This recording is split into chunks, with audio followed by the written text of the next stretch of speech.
Good noon, students. Today we are going to start the chapter 2 of chemistry. Is matter around us pure?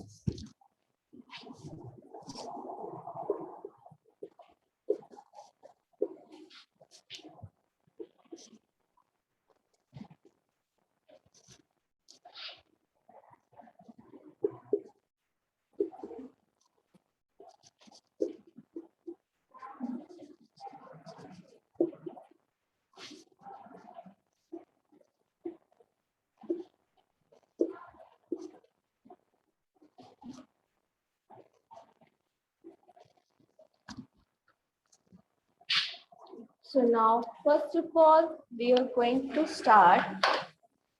What is a pure matter? For a common person, a pure substance is that which contains no impurities or containment. Means a common person के लिए pure substance क्या होता है? जिसमें कोई भी impurities और containments present नहीं होते हैं. When you go to a grocery store, you may find packets marked pure ghee, pure आटा, pure milk, etc. जब भी आप ग्रोसरी स्टोर पे जाते हो तो जो भी आप पैकेट फूड लेते हो तो उसमें लिखा होता है प्योर घी, प्योर आटा और pure milk. Similarly, you may find a bottle of honey with the label having pure honey on it. और इसी तरीके से आपको हनी का पैकेट मिलेगा, उसमें लिखा होगा pure Honey. But are these so-called pure substance? Pure is the context of chemistry. क्या इन प्रोडक्ट्स में जो प्योर वर्ड यूज करा गया है क्या ये सही किया है या केमिस्ट्री के अकॉर्डिंग ये सही है? तो no, because in chemistry a pure substance is a single form of matter. नहीं, अगर हम केमिस्ट्री के एस्पेक्ट से देखें तो जो हमारा प्योर सब्सटेंस होता है वो क्या होता है? वो सिंगल कंपोनेंट को माना जाता है. A sample of matter containing only one kind of matter is called it a pure substance. वो samples, वो type of matters जिनमें क्या होता है? Single kind of matter present होता है, ऐसे मैटर्स को हम प्योर सब्सटेंस बोलते हैं. A sample of matter containing two or more substance is called it a mixture. और वो मैटर जिसमें क्या होते हैं? दो से ज्यादा सब्सटेंस मिक्स होते हैं, उनको हम क्या बोलते हैं? उनको हम मिक्सचर बोलते हैं. Therefore, all the above mentioned substances are not pure substance. इसीलिए जितने भी हमें ऊपर सब्सटेंस बताए गए हैं जैसे कि घी, आटा, मिल्क, हनी, ये सारे क्या है? ये सारे हमारे प्योर सब्सटेंस नहीं है. For example, milk is actually a mixture of water, fat, protein, sugar, etc. अगर हम एग्जाम्पल ले मिल्क का तो मिल्क किस किस का मिक्सचर है? वाटर का, फैट का, प्रोटीन का, शुगर का और भी कई सारी चीजें हैं जो क्या है? मिल्क में मिक्स्ड है. तो नेक्स्ट आते हैं हम classification of the matter.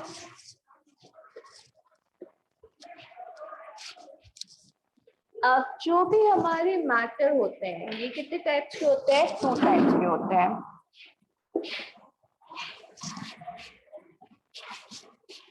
First होता है आपका प्योर सब्सटेंस एंड सेकंड होता है आपका मिक्सचर. प्योर सब्सटेंस हमारे 2 टाइप्स के होते हैं. एक होता है आपका एलिमेंट्स एंड सेकंड होता है कंपाउंड्स. अब जो हमारे एलिमेंट्स और कंपाउंड्स हैं ये भी क्या है? ये भी पार्ट्स में डिवाइडेड है. एलिमेंट्स हमारे 3 टाइप्स के होते हैं. एक होता है आपका, फर्स्ट होता है आपका metals, then non metals and third होता है मेटलॉइड्स।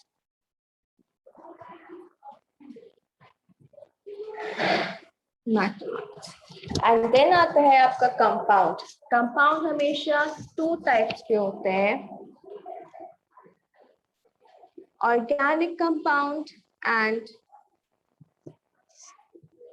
Inorganic compound. अब सिमिलरली जो मिक्सचर है ये भी हमारा 2 टाइप्स का होता है। फर्स्ट होता है आपका homogeneous mixtures,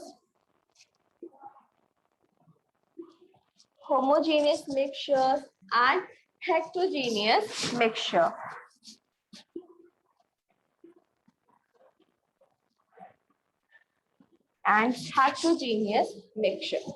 Homogeneous mixture हमारे सिर्फ 1 होता है जिसको हम बोलते हैं solutions. And heterogeneous mixtures हमारे 2 टाइप्स के होते हैं। फर्स्ट होता है हमारा colloids एंड सेकेंड होता है हमारा suspensions.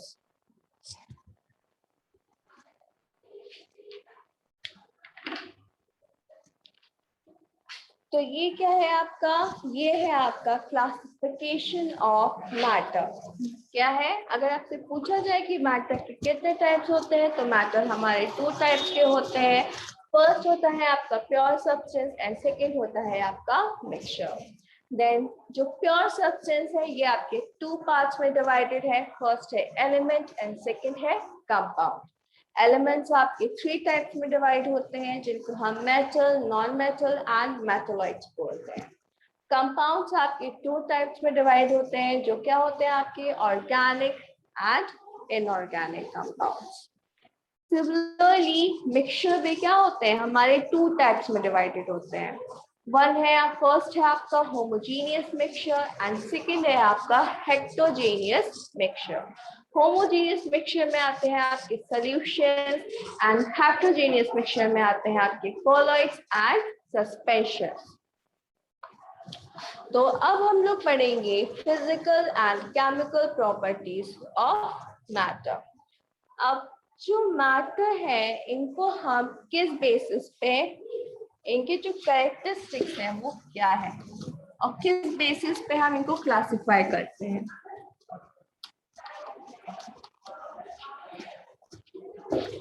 All substances have characteristics, properties that we can use to recognize and identify them. अब जितने भी मैटर्स प्रेजेंट है सब में क्या होते हैं, सब में कैरेक्टरिस्टिक्स प्रेजेंट होते हैं जिससे हम क्या कर सकते हैं, उनको रिकॉग्नाइज कर सकते हैं और उनको पहचान सकते हैं उनकी प्रॉपर्टीज से। For example, we can identify a person by his name, voice, height, fingerprints, DNA, etc. जैसे हम किसी पर्सन को अगर हम आइडेंटिफाई करते हैं उसको हम किस तरीके से आइडेंटिफाई करते हैं, उसके नेम से, उसके पिक्चर से, उसकी वॉइस से, हाइट से, फिंगरप्रिंट से, डीएनए से, और ऐसे और भी कई चीजें हैं जिनसे हम क्या कर सकते हैं, पर्सन को आइडेंटिफाई कर सकते हैं। In a similar manner, matters has properties that there are many of them.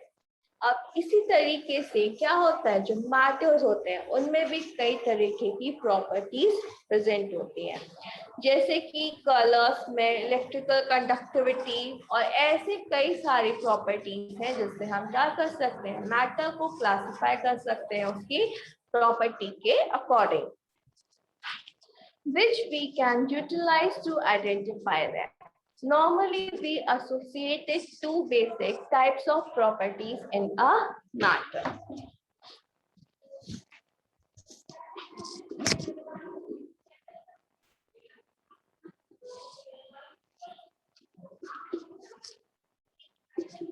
अगर हम बोले कि जो हमारे मैटर है उसकी क्या प्रॉपर्टीज हो सकती हैं, तो हमारे जो मैटर की प्रॉपर्टी होती है उसको हम 2 बेसिस में डिवाइड करते हैं। फर्स्ट है हमारा फिजिकल प्रॉपर्टी एंड सेकंड है हमारा chemical property.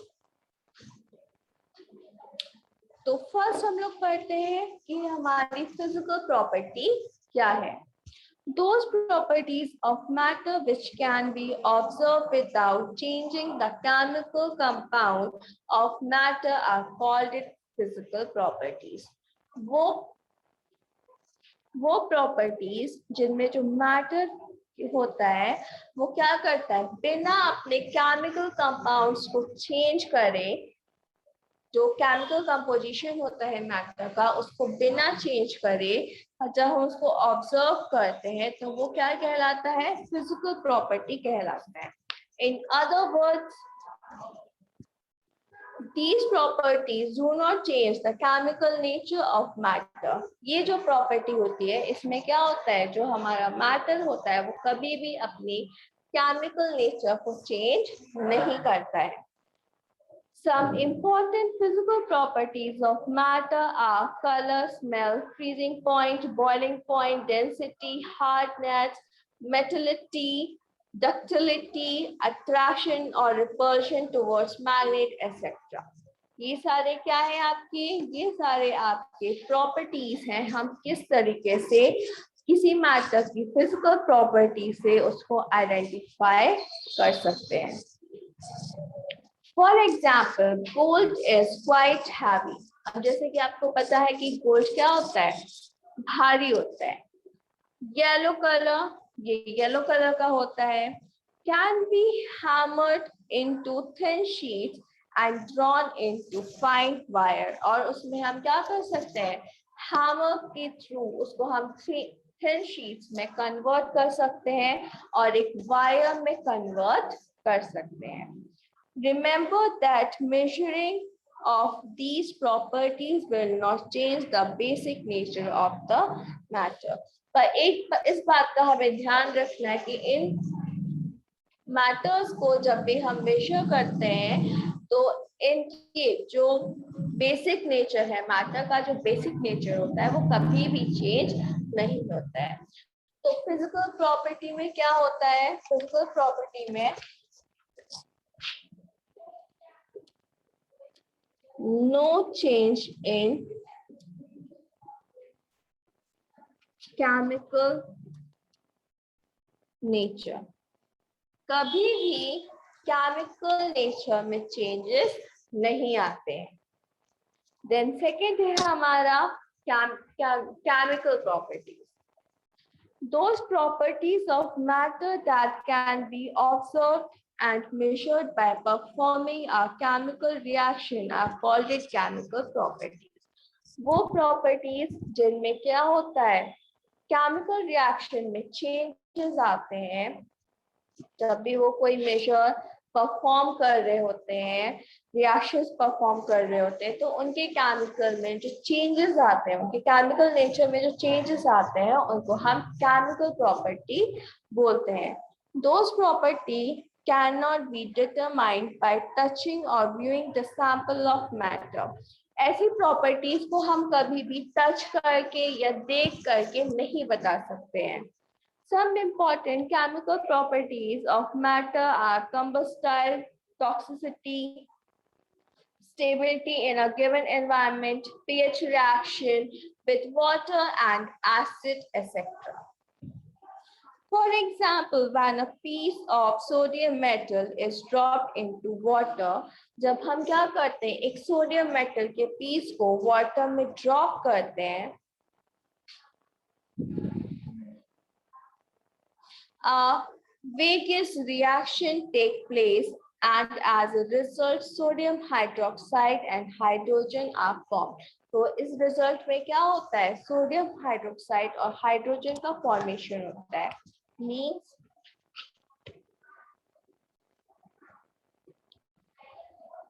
Sodium metal plus water, जब हम क्या करते हैं, सोडियम मेटल को वाटर में ऐड कर देते हैं तो क्या बनाता है, रिएक्शन करता है तो क्या बनाता है, सोडियम हाइड्रोक्साइड का फॉर्मेशन करता है.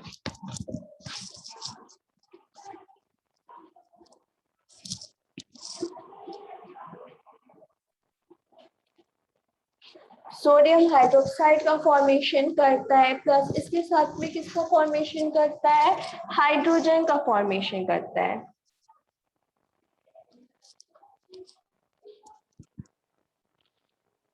इसी तरीके से जब हम आयोडीन को हीट करते हैं तो ये क्या कंसंट्रेट करता है, sulphuric acid, wallet vapour of iodine is evaluated.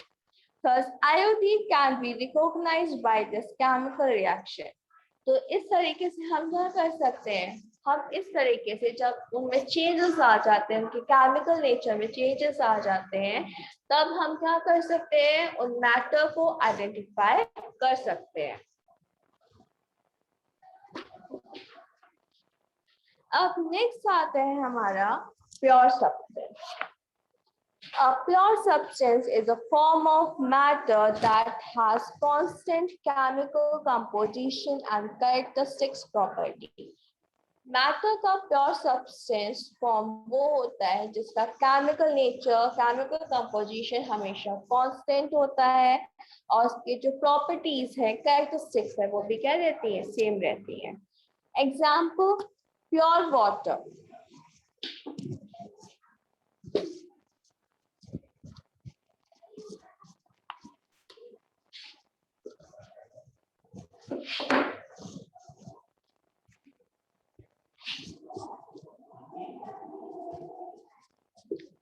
Pure water, pure water का जो फॉर्मूला होता है वो क्या होता है, वो होता है आपका H2O। तो इसका जो कंपोजिशन बना, मीन्स आपका जो हाइड्रो H2O बना, ये किसके थ्रू बना, ये बना आपका हाइड्रोजन एंड ऑक्सीजन के थ्रू, जिसमें हाइड्रोजन के 2 मॉलिक्यूल्स है एंड ऑक्सीजन का 1 मॉलिक्यूल था। तो ये क्या हुए, ये जब केमिकली बॉन्ड हुए, जब मिले, जब इन्होंने अपना रिएक्शन बनाया, तो ये क्या बना, H2O बना, means pure water. A pure substance is one which is made up of one kind of particles only. तो प्योर सब्सटेंस हमारे वो होते हैं जो सिर्फ क्या बने होते हैं, वन टाइप ऑफ पार्टिकल्स से बने होते हैं। Thus, every pure element of pure compound is a pure substance. इसलिए जो भी एलिमेंट आपका प्योर है, जो भी कंपाउंड आपका प्योर है, वो क्या कहलाता है, वो प्योर सब्सटेंस कहलाता है। A pure substance cannot be separated and get simpler substances by simple physical methods such as filtration, distillation, crystallization, etc. and chemical methods.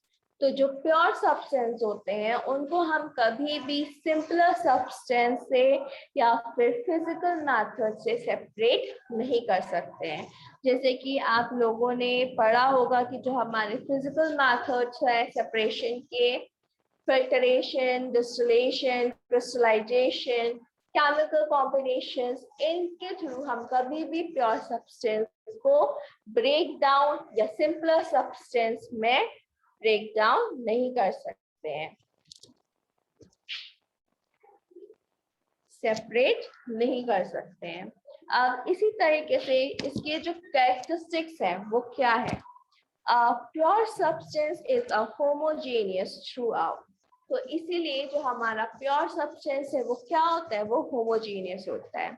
A pure system, pure substance has constant appearance, color and density throughout the sample. जो pure substance होता है उसका colour, appearance, density हमेशा क्या रहता है, हमेशा same रहता है, कभी भी चेंज नहीं आता। A pure substance displays sharp and definite melting and boiling point। और जो प्योर सब्सटेंस होते हैं उनमें क्या होता है, एक डेफिनेट प्योर मेल्टिंग पॉइंट और बॉइलिंग पॉइंट होता है। For example, pure water always boil at 100 degree Celsius. तो अगर हम एग्जाम्पल लें, जो प्योर वाटर है वो हमेशा क्या होता है 100 डिग्री सेल्सियस पे आके बॉयल होना स्टार्ट होता है, एंड फ्रीज वो कब करता है 0 डिग्री सेल्सियस पे फ्रीज करता है। These properties, especially melting and boiling point, are used to check the purity of solid and a liquid respectively. तो इसीलिए किसी भी मैटर का कि वो प्योर सब्सटेंस है, उसकी जो प्योरिटी है उसको चेक करने के लिए उसका हमेशा बॉइलिंग पॉइंट और मेल्टिंग पॉइंट को चेक किया जाता है। अब टाइप्स ऑफ प्योर सब्सटेंस, तो प्योर सब्सटेंस हमारे कितने टाइप्स का होता है? प्योर सब्सटेंस हमारे 2 टाइप्स का होता है। फर्स्ट होता है आपका एलिमेंट्स एंड सेकंड होता है आपका कंपाउंड। तो अब हम लोग पढ़ रहेंगे कि एलिमेंट्स क्या है। In 1661, Robert Boyle gave the first scientific definition of an element, and with slightly modification, this definition is still in use.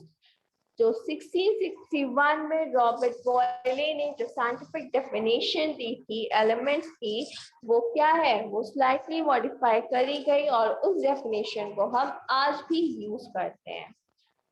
He stated there are substances that can be true of as a being of ultimate simplicity and cannot be broken down into yet a simpler substance. वो substance जो already simple है और उनको हम और simpler substance में broke down नहीं कर सकते हैं, वो हमारे क्या कहलाते हैं? एलिमेंट्स कहलाते हैं। Antonio Lavoisier in 1789 stated that an element is the basic form of matter that cannot be broken down into simpler substances. तो 1789 में एंटोनी लेवियोसिस ने भी सेम बात बोली, एलिमेंट्स वो होते हैं जिनको हम ब्रेक डाउन नहीं कर सकते हैं सिंपलर सब्सटेंस में। He also gave the first modern list of chemical elements which has 30 elements. और इन्होंने क्या किया था? इन्होंने फर्स्ट मॉडर्न एलिमेंट्स की एक लिस्ट दी थी जिसमें इन्होंने 13 एलिमेंट्स को इंक्लूड किया था।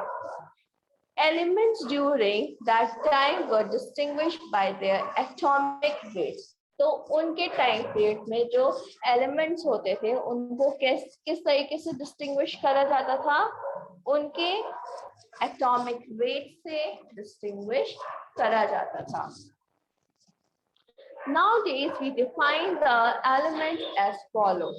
अब हम प्रेजेंट टाइम में एलिमेंट्स को किस तरीके से डिफाइन करते हैं?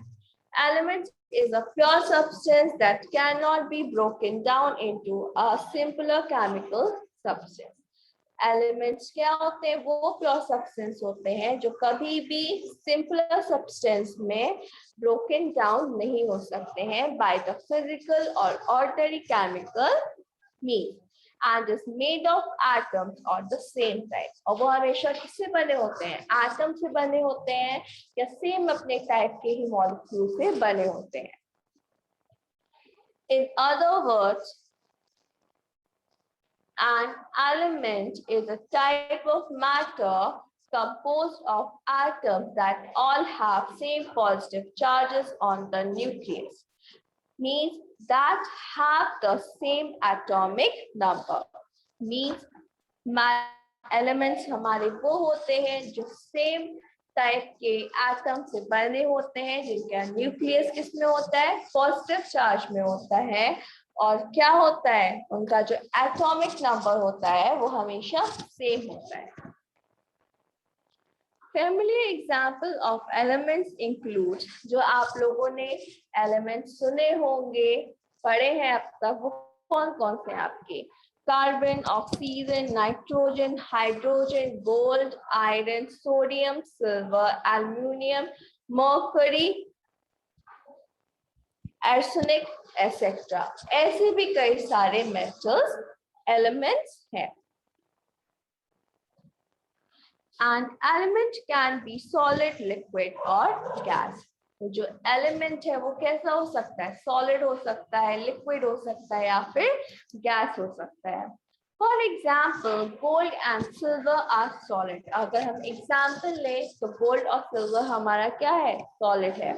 मर्करी लिक्विड है, हाइड्रोजन, ऑक्सीजन, कार्बन, नाइट्रोजन ये क्या है आपके, ये आपके गैसेस है।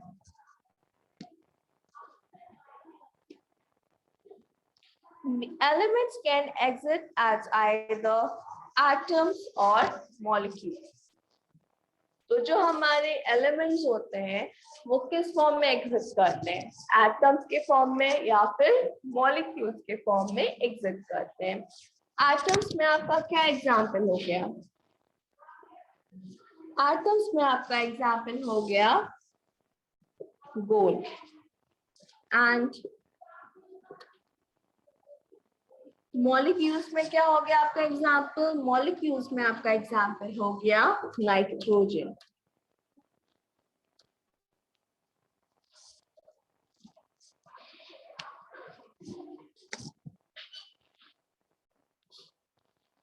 Sometimes example of pure elements look very different from each other. कभी कभी क्या होता है, जो हमारे प्योर एलिमेंट्स के एग्जाम्पल है वो कभी हमको एक दूसरे से अलग लगते हैं। For example diamond and graphite, जैसे कि आपका डायमंड हो गया, ग्रेफाइट हो गया, which looks so different are both example of the element carbon. आपका जैसे डायमंड है, ग्रेफाइट है, दोनों क्या है, दोनों एक दूसरे से काफी अलग है, राइट? इनकी जो अपीयरेंस है वो काफी अलग है, पर दोनों किसके कंपोजिशन है, दोनों ही कार्बन के ही कंपोजिशन है। मींस दोनों जो बने हैं वो आपके कार्बन कंपाउंड से ही मिलके बने हुए हैं। The atoms of diamond and graphite each have some positive charges on the nucleus, or some have the number of protons in the nucleus, have the same number of proton in the nucleus. अब जो आपका diamond है, graphite है, इसमें जो nucleus में वो positive charges present हैं, और जो न्यूक्लियस है, जो प्रोटॉन है वो क्या है, सेम टाइप ऑफ प्रोटॉन इनके न्यूक्लियस में प्रेजेंट है। Till November 2011, a total of 118 elements were identified. तो नवंबर 2011 तक 118 elements को आइडेंटिफाई किया जा चुका है। Out of these 92 elements are naturally, जिसमें 92 elements क्या है, naturally है, means जो हमें nature से मिले हैं। The rest of the elements have been prepared artificially in the laboratories. और जो बाकी के remaining elements हैं उनको क्या करा गया है, laboratories में prepare करा गया है। These elements are widely distributed in the earth crust, either in free state or in combined state. तो ये जो elements है ये क्या है, हमारे earth crust में widely distributed है, in freely state or in a combined state. Oxygen is the most abundant element in the earth crust, followed by silicon. जो ऑक्सीजन है ये क्या है, मोस्ट अबैंडेंट एलिमेंट है हमारे अर्थ क्रस्ट पे, जो किसको फॉलो करता है, सिलिकॉन को फॉलो करता है। Relative abundance of element in the earth crust is shown in figure. तो जैसे कि आप लोग इस फिगर को देख सकते हैं, इसमें आपको क्या बताया गया है, जितने भी एलिमेंट्स हमारे अर्थ क्रस्ट पे प्रेजेंट है वो कौन कौन से हैं।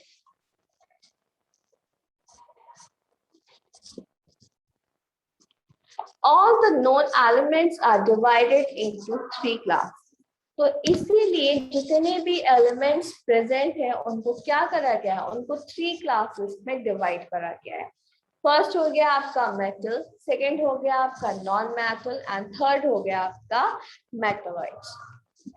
तो आज हम लोगों ने किसके बारे में पढ़ा कि मेटल्स क्या होते हैं, उनकी क्लासिफिकेशंस क्या होते हैं, मेटल्स की फिजिकल और केमिकल प्रॉपर्टी क्या होती है, प्योर सब्सटेंस क्या होते हैं, प्योर सब्सटेंस के टाइप्स क्या होते हैं, जैसे कि हो गया प्योर सब्सटेंस के टाइप आपके क्या हो गए, एलिमेंट्स एंड कंपाउंड।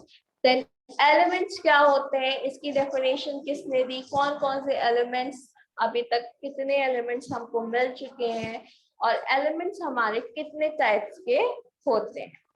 तो एलिमेंट्स हमारे 3 टाइप्स के होते हैं, एक होता है आपका metal, then non metal and third metalloid. अब metal, non metal and metalloids क्या होते हैं, इसके बारे में हम नेक्स्ट क्लास में डिस्कस करेंगे। So thank you students and that's all for today.